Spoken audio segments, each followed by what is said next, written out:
Hey guys, balik lagi dengan Koko. Kali ini saya kedatangan sebuah smartphone dari Advan, yaitu Advan GX.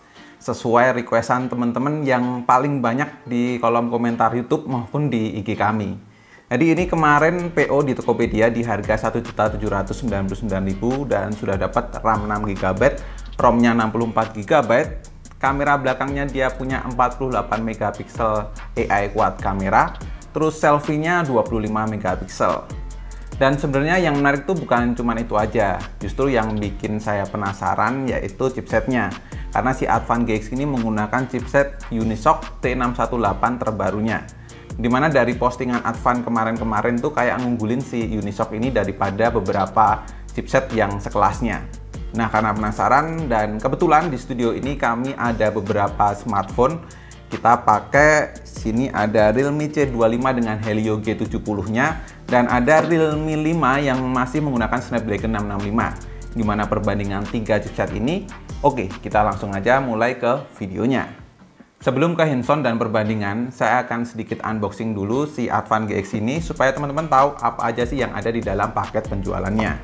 Pertama, ketika dibuka di sini kita dapat sebuah starter pack dari Telkomsel, terus ada kartu garansi, baru unit Advan GX yang masih kebungkus, di bawahnya ada kabel data USB Type-C berwarna hitam, adapter charger, panduan singkat, dan terakhir pin ejector SIM card. Dari mulai backcase di sini ada tulisan Advan yang terletak di pojok kiri bawah. Terus pojok kiri atas ada setup quad kamera 48 megapiksel yang dilengkapi LED flash dan sebuah sensor fingerprint tepat di tengah.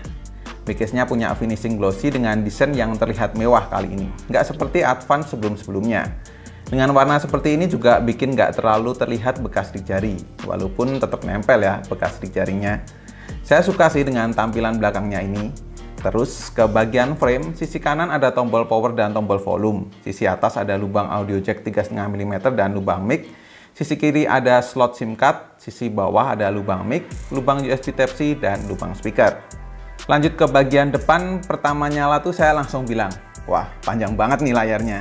Bener aja, layar Advan GX ini berukuran 6,82 inch dengan model notch tepat di tengah untuk menyembunyikan kamera selfie-nya. Yang sayangnya layar gedenya ini nggak dibarengin dengan resolusi yang bagus pula. Karena di sini cuman SD Plus 720 x 1640 piksel. Dan bukan IPS ya. Jadi kalau yang terbiasa menggunakan layar Full HD dan IPS akan terasa bedanya ketika menggunakan Advan GX ini. Apalagi saya yang terbiasa menggunakan layar AMOLED. Ya kerasa banget gitu bedanya. Namun secara produksi warna sih udah oke Advan GX ini. Untuk nonton video di YouTube masih terbilang oke. Kontras dan vibrance-nya juga oke punya. Touchscreen-nya juga cukup responsif buat ngetik nyaman dan buat main game juga oke. Di bagian depan ini yang bikin terlihat kalau Advan GX ini harganya cuma sejutaan, yaitu di bagian bezel yang masih cukup tebel kalau menurut saya. Apalagi pas bagian dagunya tuh. Mungkin kalau Advan improve sedikit bakal jadi cakep nih Advan GX tampilan luarnya. Oke, sekarang langsung ke bagian menariknya dari si Advan GX ini, yaitu ke bagian SoC-nya. Dimana Advan GX ini menggunakan chipset Unisoc T618 berkekuatan octa-core 2 GHz dan dikombinasi dengan RAM 6GB serta ROM-nya 64GB. GPU-nya sendiri pakai Mali G52. Biar nggak penasaran, saya akan ngebandingin 3 chipset sekaligus, yaitu Unisoc T618, terus ada Helio G70 yang dipakai di Realme C25, dan Snapdragon 665 yang dipakai di Realme 5. Kenapa dengan dua smartphone ini? Karena kebetulan kami punyanya dua smartphone ini di mana pakai MediaTek Helio G70 dan Snapdragon 665, dan menurut saya ini juga masih sejajar untuk kita compare dengan si Advan GX ini. Oke, langsung kita mulai ya. Pertama dari segi benchmark, mulai dari AnTuTu benchmark 9, Advan GX bisa dapat skor 230 ribuan. Nah, karena si Realme 5 dan Realme C25 ini nggak bisa pakai AnTuTu benchmark versi 9, jadi kita akan compare lanjut menggunakan AnTuTu benchmark versi 8-nya. Kalau dari AnTuTu versi 8, di sini skor CPU-nya hampir merata. Cuman Advan GX yang skornya di 65 ribuan. Dan untuk skor GPU, Advan GX yang paling unggul. Jadi nanti buat main game lebih oke harusnya. Lalu di aplikasi Geekbench 5, ketiga chipset ini hampir seimbang. Dimana untuk angka single core-nya lebih tinggi chipset T618 sedikit daripada MediaTek Helio G70. Sedangkan untuk angka multicore-nya lebih tinggi Snapdragon 665 daripada kedua chipset lainnya. Lanjut lagi menggunakan aplikasi 3D Mark Wildlife. Di sini sayangnya Realme 5 tuh dengan Snapdragon 665-nya tampak sudah nggak kompatibel, jadi saya gagal tesnya. Namun dari perbandingan antara Unisoc T618 dan MediaTek Helio G70, Advan nampak mengungguli dengan overall score dan average IPS yang lebih tinggi. Begitu pula ketika saya tes menggunakan benchmark stress test. Stability-nya lebih bagus Unisoc T618 di Advan GX ini daripada si Helio G70 di Realme C25. Benchmark selesai, kita nggak cukup sampai situ aja. Kali ini kita juga nyobain untuk main game. Pertama, kita di game yang enteng dulu yaitu Mobile Legends.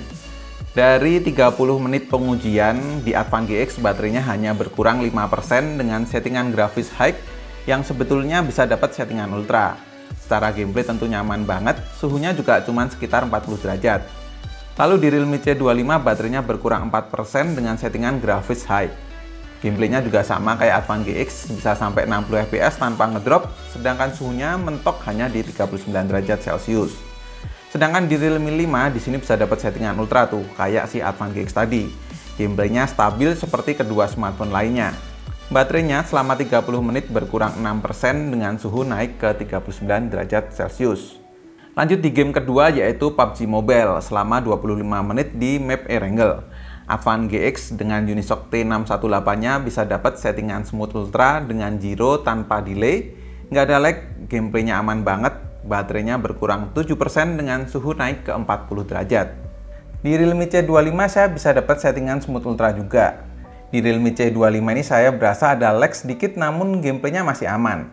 Baterainya sendiri berkurang 6% dengan suhu naik ke 41 derajat Celcius.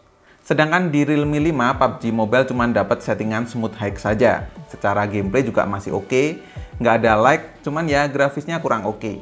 Baterainya berkurang 7% dengan kenaikan suhu di 40 derajat juga. Game ketiga yang paling berat yaitu Genshin Impact. Selama 30 menit bermain, Advan GX-nya mampu bermain dengan baik di settingan terendah, tapi bisa juga di setting 60 fps. Gameplaynya masih oke walau memang masih ada lag di beberapa bagian ya. Baterainya berkurang 10% dengan kenaikan suhu sampai 43 derajat Celcius. Realme C25 sendiri di sini juga cuma bisa dapat settingan terendah, jadi gameplaynya pun juga masih sama, ada beberapa yang lag, tapi masih oke buat dimainkan. Baterainya berkurang 7% dengan kenaikan suhu sampai 43 derajat Celcius. Nah, kalau untuk Realme 5 nih, sini saya bener-bener nggak rekomen untuk main Genshin Impact, jadi sudah susah banget lah, udah nge-lag ini. Sama aja kayak nggak main. Jadi di Realme 5 ini nggak saya lanjutkan untuk dites. Lalu masalah baterai gimana? Kalau dipakai untuk main game kan tadi sudah ada datanya ya. Namun jika saya tes menggunakan PC Mark Battery Life, Advan GX ini termasuk irit loh konsumsi dayanya. Ini untuk hasil ketiga smartphone tadi yang tentunya Realme C25 unggul jauh karena punya baterai berkapasitas 6000 mAh. Sedangkan Advan GX dan Realme 5 hanya berkisar 5000 mAh saja. Setelah perbandingan 3 chipset tadi, kali ini ke bagian kamera dari Advan GX-nya sendiri. Dengan setup 48 MP AI quad kamera yang dilengkapi dengan 8 MP ultra wide kamera, 2 MP makro kamera, dan 0,3 MP lensa AI untuk bokehnya. Terus untuk kamera depan, seperti yang sudah saya mention di awal, 25 MP selfie kamera. Fiturnya saya bisa bilang komplit banget, dimana ada slow-mo, time-lapse, pro, panorama, mode malam pun juga ada. Gimana hasilnya? Sementara lihat hasilnya berikut ini ya.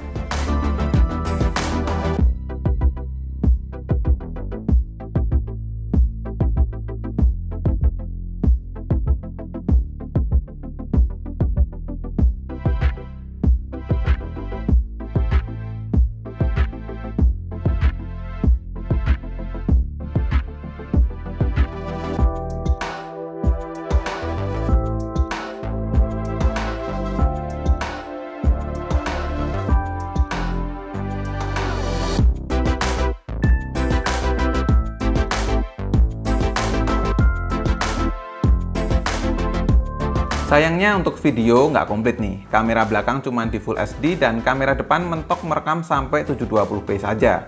Hasilnya kayak gini nih.